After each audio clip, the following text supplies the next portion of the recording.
युग की अवहेलना सूरमा कब तक सह सकता है। पाकर समय एक दिन आखिर पड़ी जवानी जाग।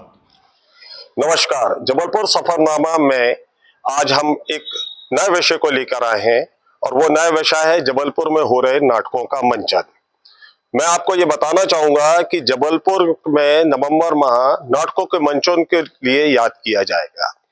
इस माह की शुरुआत पहले हफ्ते में विवेचना रंग संस्था के 30वें विवेचना नाट्य समारोह से हुई। इसके अलावा जबलपुर की 2 रंग संस्थाओं ने 2 अलग अलग नाटकों के मंचन को भी यहाँ पर करवाया, उनका आयोजन करवाया।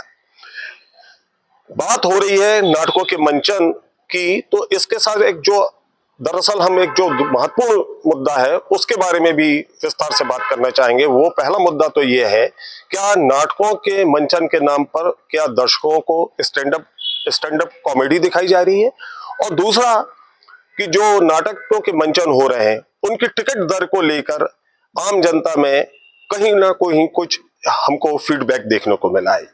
तो हम आइए बात करते हैं 30वें विवेचना नाट्य समारोह को लेकर। विवेचना नाट्य समारोह में 5 दिवसीय आयोजन था। इसमें 5 नाटकों का जो मंचन हुआ, उसमें पहले दिन जबलपुर की स्थानीय संस्था समागम रंगमंडल द्वारा अगरबत्ती का मंचन किया गया। इसके पश्चात दिल्ली की रंग संस्था द्वारा ठेका पर मुशायरे का मंचन किया गया। तीसरे और चौथे दिन भोपाल के मध्य प्रदेश नाट्य विद्यालय द्वारा रॉन्ग टर्न और पुनष्कृष्ट का मंचन किया गया, और अंतिम दिन दिल्ली की एक संस्था ने जो नाटक का मंचन किया, उस नाटक का नाम था अकबर द ग्रेट नहीं रहे। तो हम सबसे पहले नाटकों के मंचन की बात करते हैं। आशीष पाठक का लिखित और स्वाति दुबे द्वारा निर्देशित अगरबत्ती नाटक का जबलपुर में वैसे बहुत बार मंचन हो चुका है, और इस नाटक को राष्ट्रीय स्तर पर बहुत ख्याति मिली है, पुरस्कार मिले हैं और सम्मान मिले हैं। मैंने कभी कुछ साल पहले अपनी एक समीक्षा में लिखा था कि अगरबत्ती नाटक की काफी रिपीट वैल्यू है। अर्थात रिपीट वैल्यू का मतलब ये होता है कि इस नाटक को आपने अगर एक बार देखा है तो अगली बार भी आप इसको देखना चाहते हैं। लेकिन मैं ये कहना चाहूंगा कि इस बार जबलपुर में समागम रंगमंडल द्वारा अगरबत्ती का जो मंचन किया, उसमें कहीं हमें कुछ न कुछ कमी खलती हुई दिखी। शायद उसका कारण ये हो सकता है कि समागम रंगमंडल के जो कलाकार पहले अगरबत्ती के मंचन में भूमिका निभाया करते थे, उसमें से कुछ कलाकार अपनी अकादमिक वजहों से या किसी अन्य कारणों से अब समागम रंगमंडल के साथ नहीं है। उनको कलाकारों के संक्रमण काल से गुजरना पड़ रहा है। पिछले 5-6 महीने में समागम रंगमंडल द्वारा वर्कशॉप का आयोजन किया गया, और उससे उनको जो कलाकार मिले उनके सहयोग से वो अगरबत्ती का मंचन कर रहे हैं। इसमें कोई शक नहीं है, नाटक की विषय वस्तु, उसका निर्देशन बहुत अच्छा है, लेकिन कहीं ना कहीं मुझे इस नाटक के मंचन में कलाकारों की ऊर्जा में कमी देखने को मिली। तो विवेचना में दूसरा जो नाटक हुआ था वो था ठेके पर मुशायरा। विषय बहुत अच्छा था, और ये आज की वर्तमान की त्रासदी पर था कि जिसमें कि ये बताया गया है कि जो बड़े नामचीन शायर हैं, जो कवि हैं, उनको कोई पूछ नहीं रहा है। उनसे लोग लिखवा कर, जो लोग लिखना नहीं जानते, बोलना नहीं चाहते, वो मंचों पर मुशायरों पर वाहवाही लूट रहे हैं। जिस मुद्दे को लेकर ये इस नाटक ने शुरुआत की थी, उस मुद्दे को इस नाटक ने आखिरी तक निभाया।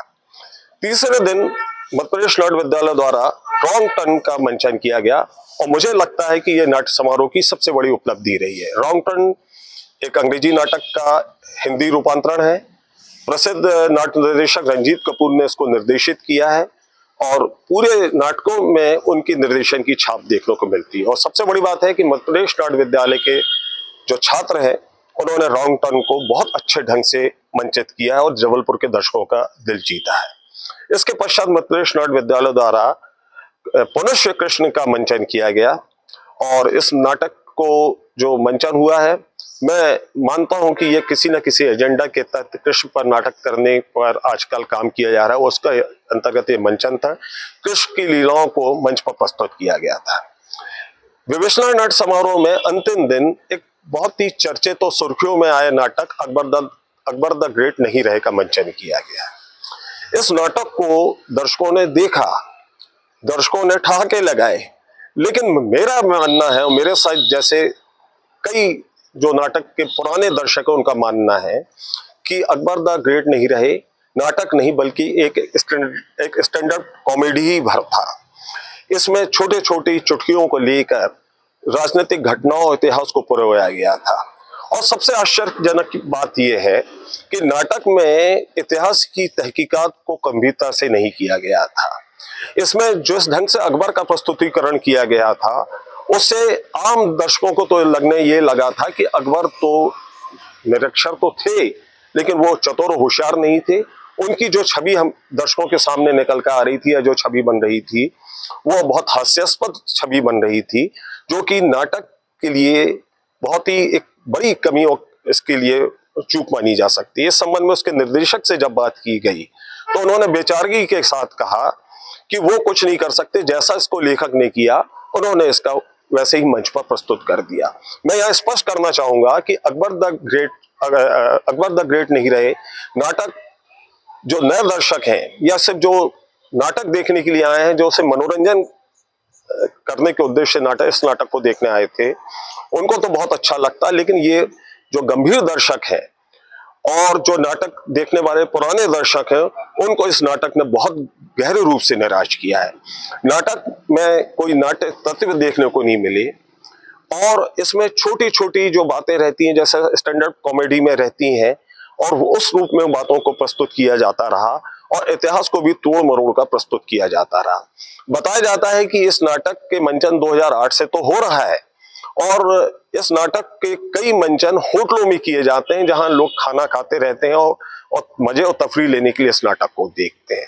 तो इस रूप से हम कह सकते हैं कि विवेचना का जो 30वां नाट्य समारोह था उसकी उपलब्धि के रूप में मध्य प्रदेश नाट्य विद्यालय का रॉन्ग टर्न रहा। अब नाट्य समारोह के तो ये 2 नाटक हो गए। इसके अलावा जबलपुर में विवेचना रंगमंडल द्वारा महमूद फारूकी के दो दास्तान गोई की यहाँ प्रस्तुति की गई।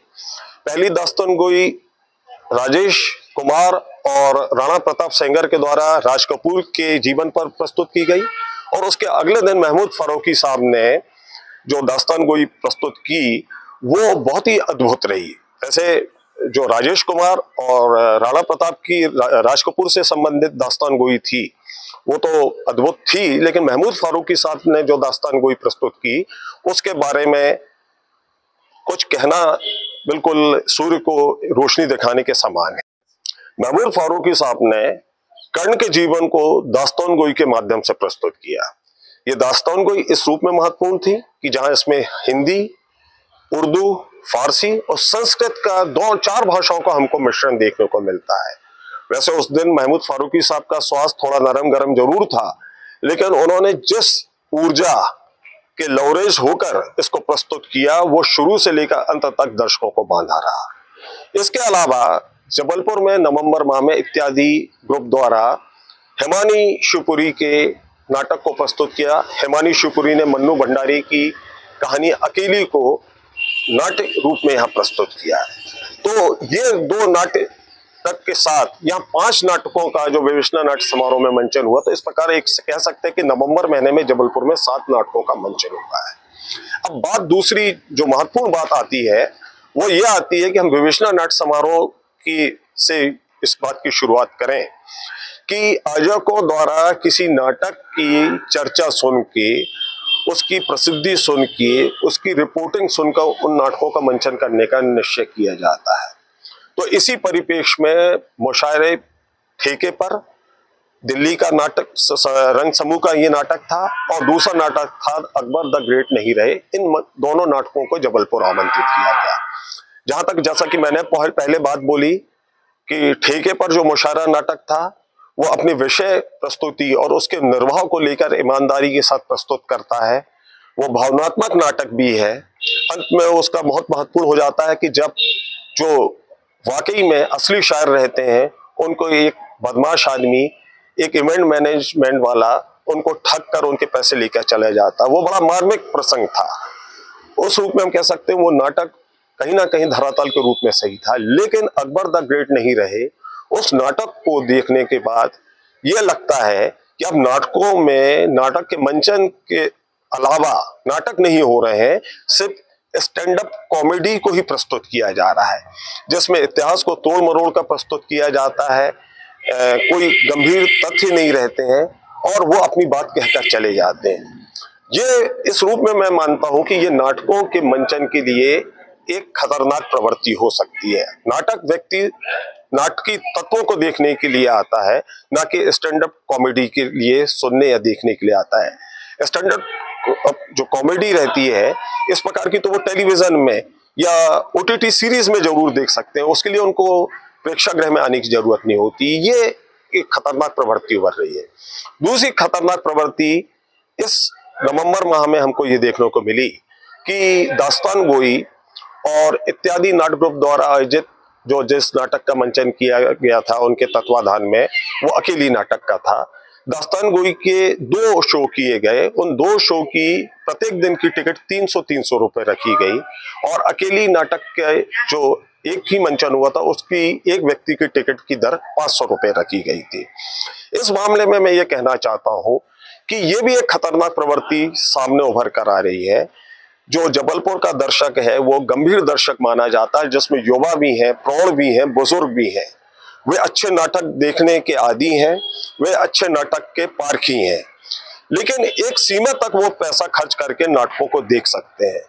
मेरे पास व्यक्तिगत रूप से कई लोगों ने फीडबैक दिया, सोशल मीडिया में ये बात उठी कि वे लोग दास्तान गोई नाटक इसलिए नहीं देख पाए क्योंकि उस नाटक की कीमत 300 रुपए रखी गई थी।